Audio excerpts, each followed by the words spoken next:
Hello， 大家好，又嚟到科技新知嘅時間啦。今集有我表妹為大家報道最新科技資訊。開始之前提下大家咧，要記得 like 啦、comment 同埋 share Gadget Gang 嘅影片，仲要 follow 我哋嘅 Facebook 同埋 IG。未訂閱嘅話就要快啲訂閱，撳埋個鐘仔就可以第一時間睇到我哋嘅最新影片。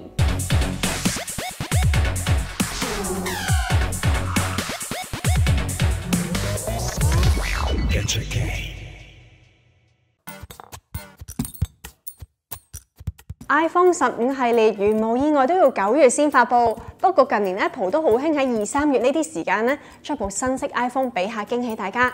今年都唔例外，就係呢部黃色嘅 iPhone 14啦。同大家睇真啲呢部新黃色 iPhone 啦，外盒包裝嘅熒幕同機邊都用咗黃色，打開入面嘅實機都幾吸引，搶眼之餘亦都有啲可愛嘅感覺。好容易令人聯想到比卡超同 Minions， 相信中意黃色都一定會心心眼。亦要一讚嘅就係金屬邊框嘅黃色同樣做得唔錯，唔會太過分咁反光變咗做金色。今次新式 iPhone 同近年一樣，只係喺較低階型號 iPhone 14同14 Plus 上登場。兩款新色機已經開始接受預訂，並將喺3月14號星期二起發售，售價分別係6899同7699蚊起。又要講下40系新電腦啦，冇辦法啦，作為當今電腦最勁嘅配備之一，好多新電腦都會以佢為主要賣點嘅。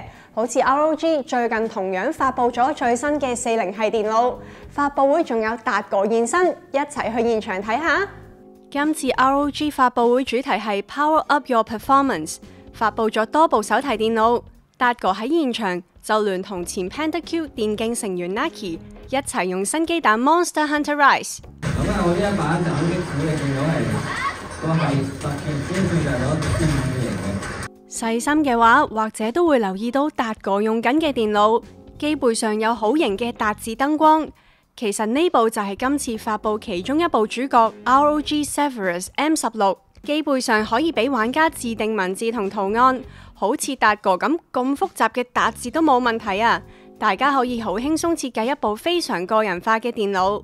硬件方面 ，M16 配備咗92% 螢幕佔比16:10 HDR Mini LED 螢幕，最高搭載第13代 Intel Core i9 處理器、RTX 4090顯示卡、ROG Intelligent Cooling 3風扇技術同6喇叭系統等等。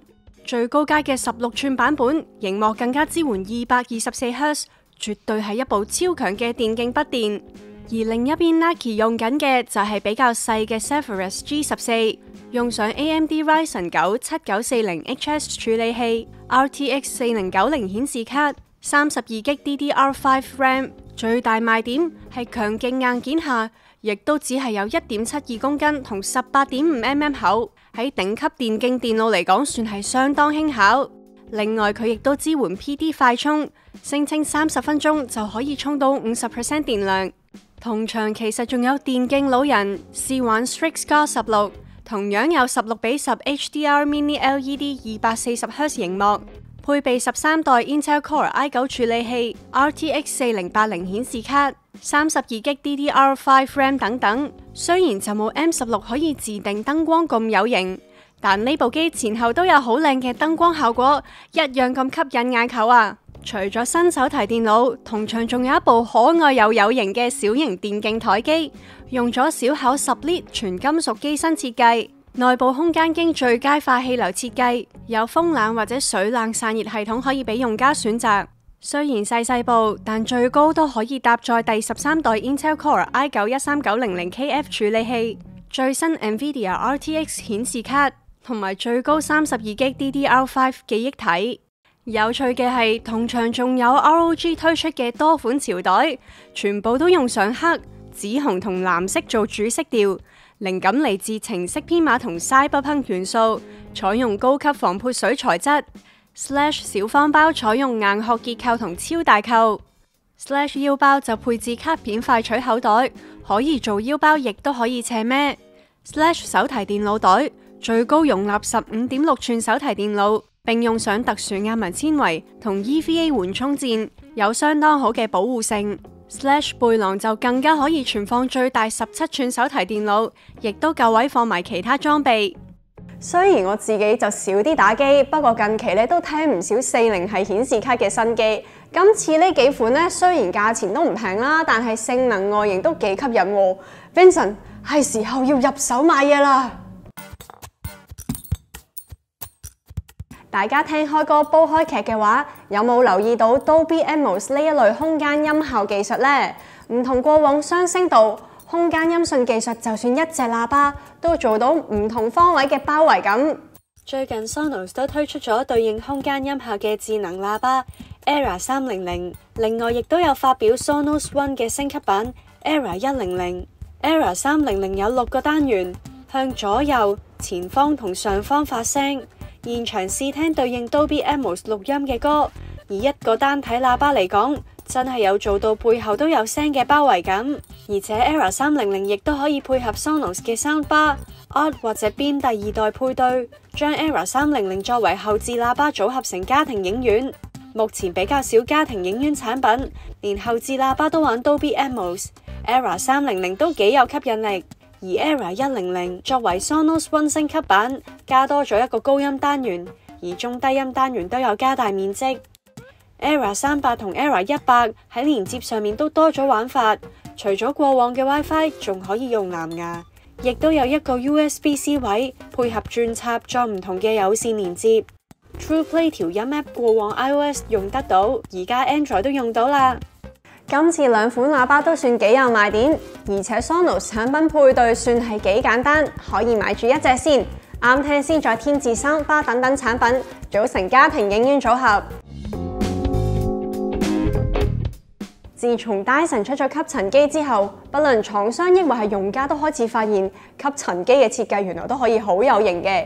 而數到近期最有型靚仔嘅吸塵機，就非 Samsung 呢一款 Bespoke Jet 莫屬啦。新機外形同用色都相當之特別同有型，而配合 All-in-One 旋風自動集塵充電座，配合一按自動除塵、充電、收納3合1嘅多功能設計，用家只要放上吸塵器，除咗識充電，更內置自動除塵功能，可以壓縮同清空灰塵，自動將灰塵密封喺集塵袋內，清潔過程全程唔需要接觸到灰塵，設計相當細心。加上設有地氈螺旋雙重插頭，將羽毛刷同螺旋滾刷二合為一，聲稱一個吸頭就能夠打理所有地板，唔單止可以吸起大粒嘅灰塵，更加可以深層清潔長毛地氈。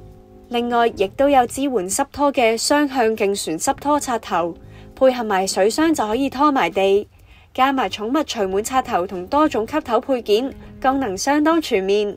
1.44公斤嘅機身亦都算相當之輕。用嚟打掃就輕鬆又有型，不過又係嗰句，有型係要付出代價嘅。呢一部吸塵機入門價咧都要6990蚊。如果想揀配件同功能最齊全，同埋我覺得最靚嘅藍色 Elite Extra 版本，就更加要8990蚊啊！大家捨唔捨得買呢？ AI 嘅潮流真係超級強勁啊！嗱，除咗人人都會同 ChatGPT 傾偈之外，AI 生成圖像咧，亦都同樣令人着迷啊！我哋 Gadget Gang 身邊咧已經有人日日放工咧都創作 AI 美女啦，而網上咧更加有唔少 AI 美女大受歡迎啊！睇下呢啲 AI 畫嘅美女，真係連我係女仔都覺得好靚好吸引啊！而且好多都幾可亂真，差啲分唔到係真人定係 AI 畫嘅畫。亦都因為佢哋又靚又真，網上已經擁有唔少呢啲 AI 美女嘅網紅，好似 Twitter 上就有個專業整 AI 美女嘅神人 Tasuku 2023，佢嘅 account 有大量超像真嘅 AI 美女，已經有成16萬 followers。另外有個叫 AI 天使嘅 account， 亦都有成4.6萬 followers。仲有一個叫豬 AI Cosa， 亦都有15.7萬 followers， 認真誇張啊！最正嘅係佢更加會每日去唔同嘅地方同大家分享生活，十足十真人網紅同明星咁。其實咁搞法，遲啲會唔會連科技嘅新 G 都唔需要我請個 AI 美女嚟報道就可以呢？咁我點算啊？Gadget Gang唔好要我啊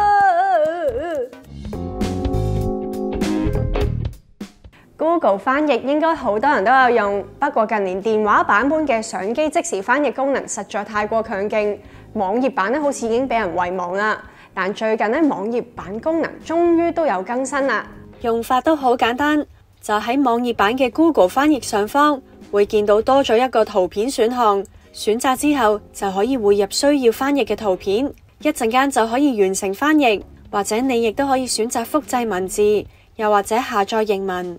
用法同背後技術其實都同電話版非常相似，對於主力用電腦工作嘅人都真係幾方便。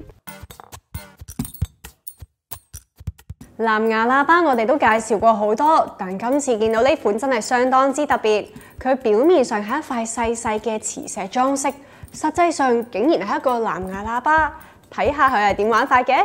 外形上佢勁似一般嘅旅行磁石紀念品，用上復古收音機嘅外形，利用藍牙5.0連線，成個機身就只有74×53×21.7mm 大小，45克重。利用 USB-C 插電，因為本身冇音箱，佢就利用獨特嘅聲學系統同吸附喺音嘅金屬物產生共鳴嚟發聲。唔知吸喺唔同嘅物品會唔會有唔同嘅音色呢？呢個小喇叭真係幾得意嘅，希望遲啲有機會同大家試下呢個小喇叭嘅聲音表現係點啦。